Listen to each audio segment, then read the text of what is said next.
They always make you feel so much more important when you get introduced like this, right? They put a slideshow together, there's music behind it. That feels really good, doesn't it?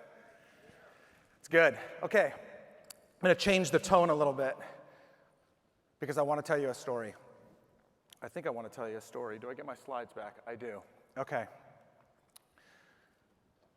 So 2017 was a phenomenal year for me as an individual. At least it started out that way. By the time October rolled around, my wife, myself, and a lot of my other close friends and family, we had attended 17 live country music festivals. Huge fans of live music, loving everybody from Luke Combs to Morgan Wallen, Luke Bryan, and Jason Aldean. And so when we found out that Jason Aldean was going to be performing in Las Vegas in October of 2017, we had to be there. And as a matter of fact, attending Route 91 2017 would be the second time that we got to attend a Route 91 festival. I mean, who doesn't love live country music on the Las Vegas Strip? Gambling, drinking, a little bit of pool time during the day. Woo to that. But what we didn't expect is what was going to happen next. Because tragedy struck. You see, as many of you remember, though this country has seemed to have forgotten real quickly, that the most devastating mass shooting that this country has ever seen took place on October 1st, 2017. And in the middle of those 22,000 people was myself, my wife, and 5 of our closest friends. And one of those friends was this woman right here, Nicole Kimura. And as gunfire rained out, we watched Nicole go to the ground, begin to bleed out, share with us that she could no longer feel her legs. And as much as my best friend tried to put his finger into the bullet hole that was in her back, he couldn't stop the bleeding from happening and ultimately couldn't stop her from expiring right there in front of us.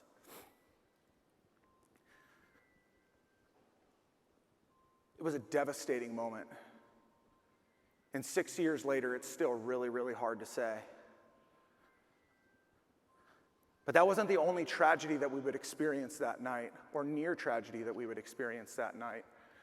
On top of that, I would come to realize that that's a picture of my wife and I up in the top left corner, and my wife had that trucker hat on backwards. And as you can see from the rest of the images there, my wife actually took a round of ammunition through and through her hat. And if you're not familiar with what that means that .223 round coming out of that monster's rifle up on the top of the Mandalay Bay penetrated my wife's hat, grazed the inside of that hat, and blew through the other side without touching her head. But just this chilling moment of understanding how close I was to losing my wife on top of it all. But as with everything else, I had to get back to normal. 2 weeks of sitting at home with family and friends, trying to understand what happened, crying out to God, begging for him to answer the question as to why would you let this go? Why would you let this monster do this thing and take the lives of 58 innocent people? Why would you absolutely wreck the lives of 22,000 people that were in that concert that day to do nothing more than sing, dance, and have a good time? But I had to get back to normal. I had to find a way to go back to work. I had to find a way to go back to being a husband and a father and a friend, to go back to being a pastor of a church. All of these things had to continue to exist, and so that's what I decided to do. And after 2 weeks, I went back to work. My company was so gracious. They were so kind to give me the space, to give me the time. And I remember that first day going back into the office. Some people embraced me with a warm hug. Others didn't know what to say. I mean, what do you say to somebody that just went through something like that? Tears were shed. And after about 15 minutes, I finally made my way to my office. And I remember office was in Newport Beach. And I go into my corner office we had just recently built. I sat down in my seat, and I wasn't there for 2 minutes. And I rotated my chair around, and I looked out this floor-to-ceiling window that looked out towards the Newport coast. And I said to myself, what the hell are you doing with your life? I mean, it was a crazy question to ask, and I'm going to tell you why. Because at 41 years old, I was in the best physical shape of my life. I was making a couple $100,000 a year. I had $500,000 in stock options. I had all my benefits taken care of. My family was in a good spot. My wife and I had a great relationship. I was happy. I was healthy. I was successful. What needed to change? What do you mean, what the hell am I doing with my life? I knew exactly what I was doing with my life. I was habitual. I was disciplined. And I was on what I thought was the right track. And yet still, this question, what the hell are you doing with your life? And so I had to figure that out. Why this awakening? Why now? Why this? You see, the challenge with telling this story, or at least the beginning of this story, is because for some of you, for most of you, thank God you are never going to have to experience what I experienced. You're never going to have to be cowered down, laying on top of your spouse, praying to God that you don't get hit with a round of ammunition that somebody is firing down on you from above. And so for some of you, it's not relatable at all. It's like, well, that was you. I don't get that. I don't understand that. But I'm going to challenge you to consider this. We all experience some form of tragedy. We all experience some hurt. We all experience some form of heartache. Abandonment, abuse, addiction, a broken relationship. For some of you, and this may sound so frivolous and silly, for some of you, somebody at 7 years old, you were on the playground playing, and somebody looked you in the face and told you that you were ugly. And as the result of that, you have never been able to get over that statement 30, 40, 50, 60 years later. That wound exists. And as that wound begins to fester inside of us, it starts to do all kinds of things to us. It starts to distort the way that we think about ourselves. It starts to challenge who we are. It starts to challenge how we value who we are. It starts to challenge what we do. Because the wounds just fester. And they fester because more often than not, we're not actually taught how to deal with these things that happen to us. I mean, how many of you have fallen down at some point in your life and somebody told you just to get up, dust yourself off, and try again? Just put a Band-Aid on it. It'll go away. Just get over it. But that's not the way things work. And it didn't work for me that way because you would think that, I mean, good Lord, the worst possible tragedy that could ever probably happen to somebody, apart maybe from losing a spouse or losing a child, you think that would be the awakening you needed. You think that would be what it would take to finally make you realize that, okay, this is it. But it didn't. Because as I would resign my position at that company, go back into coaching and consulting for myself, which is what I do today, I was off and running. I was doing well. I was building my business again, but little issues started to compound. Frustrations in the business, the thought of potentially losing a client, just the day-to-day challenges of being a husband and a father, they were all just piling up. And I found myself in April of 2019, curled up in a ball in the corner of my office, unable to get up. I wouldn't know until later that I experienced what ended up being my first anxiety attack. And in that moment, the only thing that I knew to do was to grab for my phone, to call my wife, and to beg for her to pray for me because I didn't know if I could even get up off the floor. And then it started to make sense. It started to make sense that I had a series of wounds that I had experienced throughout my life that had not been completely dealt with. And interestingly enough, as I was building out a course, a coaching course, for one segment of my client base, I'm talking to a consultant. He's helping me build this community.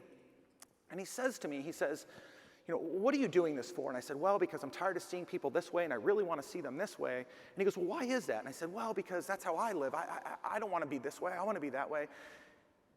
And he says, do you think that had anything to do with your parents' divorce? I'm like, are you kidding me? That was 42 years ago, or 35 years ago at that point. I said, what happened to me at 6 years old has nothing to do with what's going on right now. And he said, I beg to differ, and I think you should figure that out. And so I started to dig. And I started to realize that when my dad left when I was 6 years old, though I couldn't completely understand it at the time, that I was questioning my worth every moment forward from the time I was 6 until that day at 42. Was I good enough? Was I even valuable? I mean, if your own dad won't be around, who else is going to love you? If your own dad doesn't see you as valuable and worthy enough to be with you, who else is ever going to value you in the same way?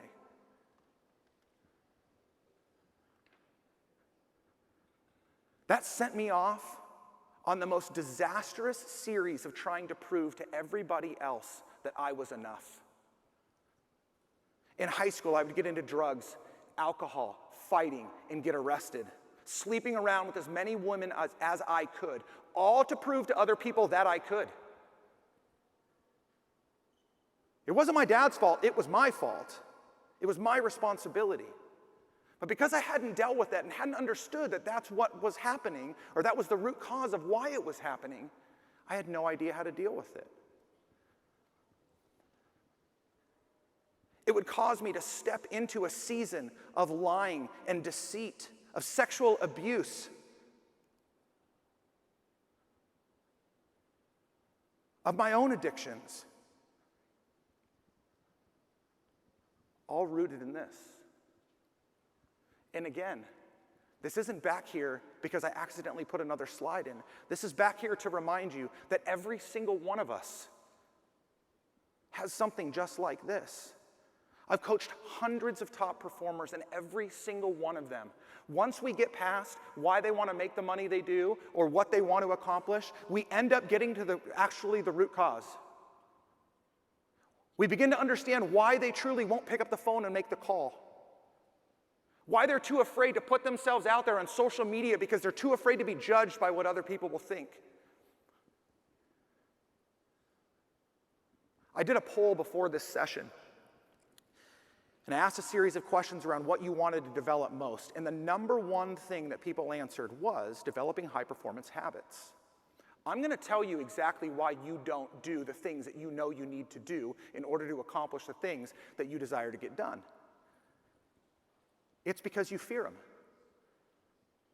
Because you're scared of them. Because something has damaged you in the past that's preventing you from doing it now. And I challenge you to prove me wrong.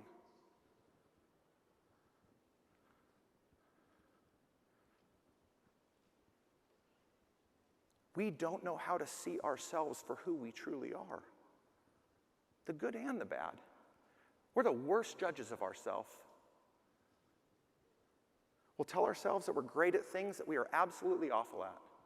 And we will tell ourselves that we are awful at things that we are absolutely incredible at. For all you that looked at yourself in the mirror naked this morning, you know exactly what I'm talking about. And you think that's funny, but that is the damn truth.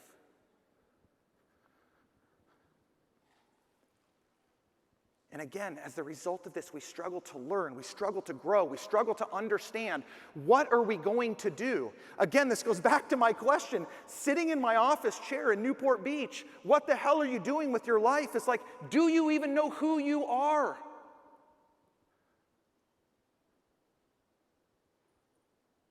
What matters to you?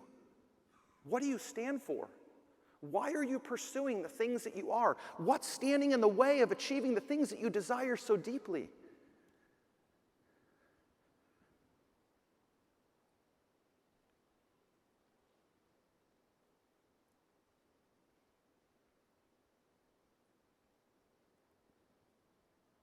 I didn't forget what I was going to say.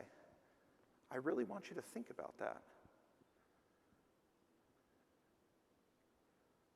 I would rather sit here for the last 10 minutes in dead silence and pray that one of you considers for the first time that maybe it's this that's holding you back from your dreams than say another word.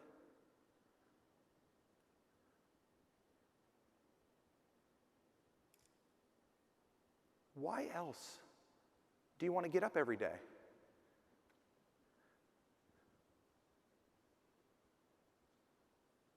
You don't want to live an insignificant life. Not everybody is going to have their name in lights, but everybody wants to do something great with their life. Everybody wants their life to matter. Why do you want your life to matter?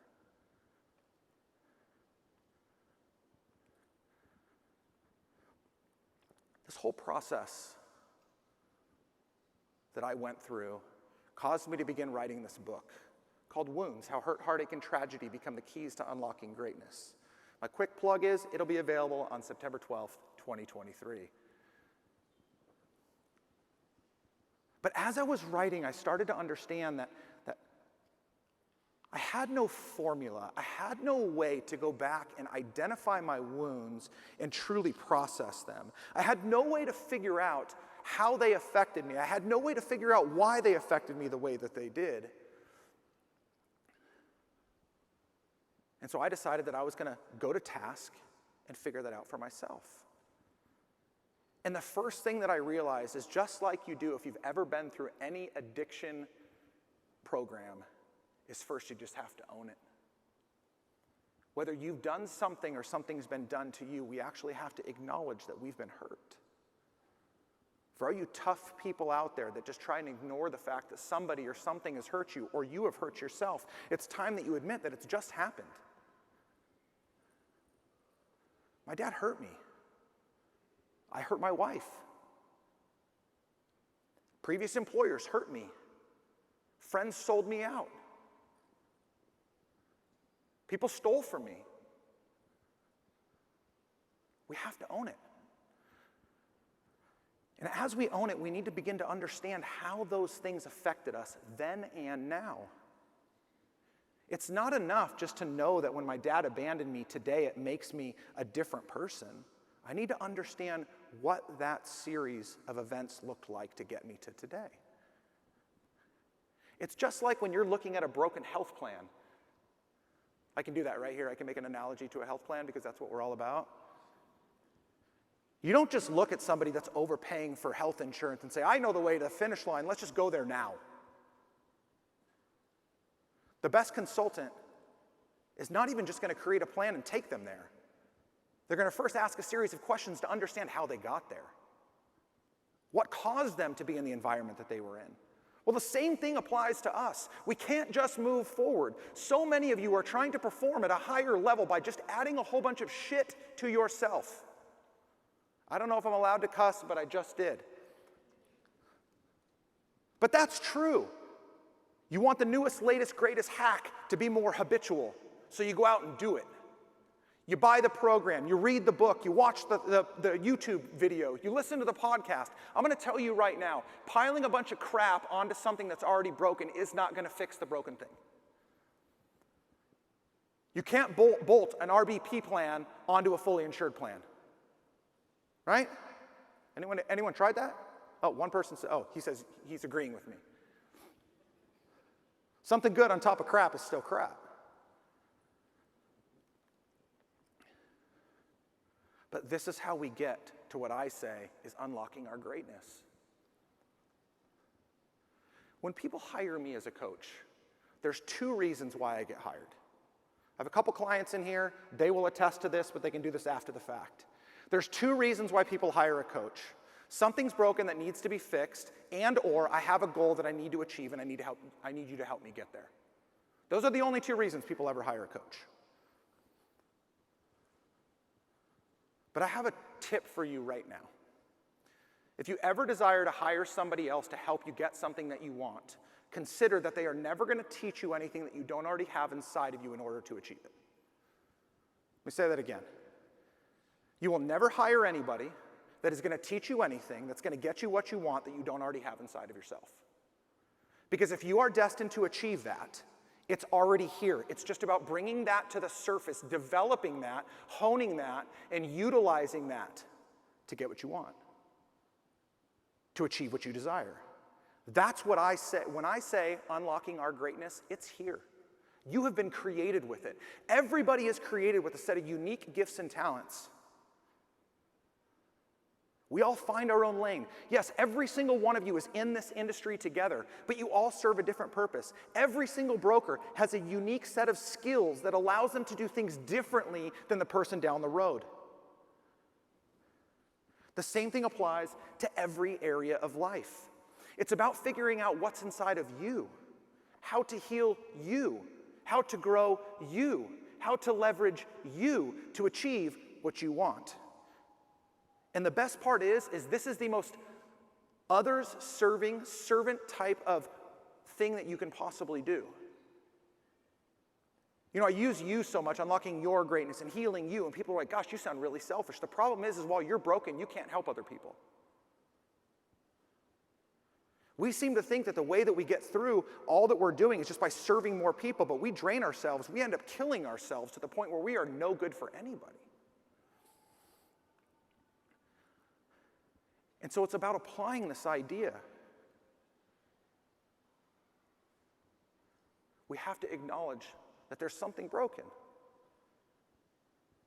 We have to understand how it impacted us so we can begin to achieve what we have been created to achieve.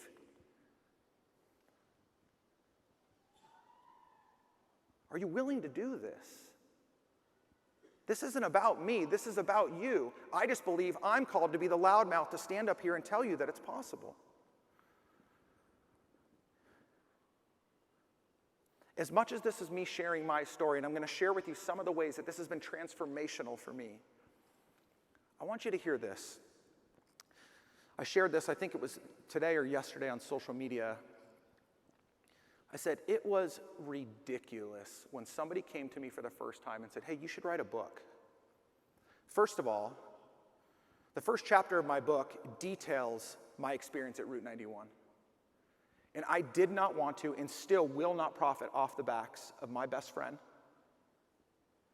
off the other 57 people that were murdered, or the 22,000 people that cannot live their life the same way every single day. That was my first hurdle to overcome. But the second one was this. I'm like, who the heck wants to hear from some regular no-name guy living in Yorba Linda, California? No one cares about his story. But I have a little secret for you. This isn't about me. I'm trying to help you understand that you have a story to tell, that you have a calling to live into. I'm just up here. I'm just writing to bear myself to show you that if I can do it, anybody can. I share things in my book that I'm telling you right now, most of you would not ever look at me the same when you read them. I guarantee it. And frankly, I don't care. First of all, because the people that needed to forgive me have forgiven me. But more importantly than that, because if that's what it takes to show you that it's okay to do the same thing, then I'm willing to go first. As a result of me going through this process, I evolved as a better husband, a better father, a better son, and as a compassionate human being. If my wife was right here now, she would be the first one to tell you that I will give my life for her. And when I jumped on top of her back to shield her from bullets, that was as proof as it was ever going to get. She's been texting me minute by minute leading up to this. I'm praying for you. I am there for you. I'm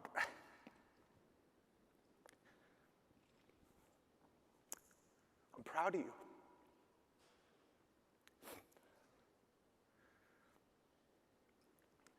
This is a woman who, apart from physical infidelity, I did just about everything I possibly could to hurt her. She's proud of me. My kids, my 21-year-old daughter, my 14-year-old daughter, are texting me, telling me how proud they are, how much they look up to me. I don't deserve that. But because I believe that the life that God has called me to live, the challenges and the struggles, I believe that that's what they're seeing. Professionally, I've recognized that talent and passion alone aren't enough. It takes all of you to achieve all that you've been called for. There's a whole list of things there, and I just really don't even care anymore. My time is up. But what I want to encourage you is this. I don't want to take Nancy's time, and I know she's chomping at the bit to get up here. As I challenge you to go unlock what's inside of you. If you want to connect, if you want to learn more, if you want to read my book, if you want to engage more in the story, you can scan that QR code. I've got bright yellow wristbands up here. You can grab them off the table. There's postcards there that you can learn more about my book. You guys, I will spend the rest of my life preaching this message because I believe that this is the message the world needs to hear. We are broken, but there is an opportunity to be healed and to achieve far greater things than you could ever possibly dream of. Thank you guys so much.